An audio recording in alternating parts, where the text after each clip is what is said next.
ایک خوبصورت گاؤں میں دو دوست رہتے تھے۔ ایک کا نام احمد تھا اور دوسرے کا نام علی۔ دونوں بچپن کے دوست تھے اور ہر وقت ایک ساتھ کھیلتے، ہنستے اور باتیں کرتے۔ ایک دن گاؤں میں شدید بارش ہوئی اور دریا میں طغیانی آ گئی۔ احمد کے گھر کی دیوار گر گئی اور وہ بہت پریشان ہو گیا۔ علی نے فوراً اس کے گھر جا کر اس کی مدد کی۔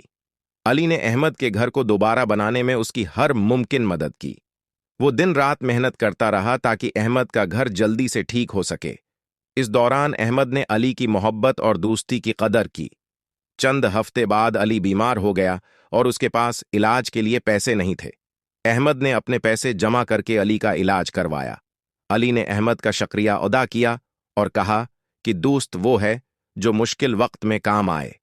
گاؤں کے لوگ احمد اور علی کی دوستی کی مثالیں دینے لگے۔ وہ کہتے کہ یہی سچی دوستی ہے جو مشکل وقت میں بھی قائم رہتی ہے۔ احمد اور علی نے یہ سیکھا کہ سچی دوستی کا مطلب ہے کہ ایک دوسرے کی مدد کرنا، محبت کرنا اور ایک دوسرے کے دکھ سکھ میں ساتھ دینا۔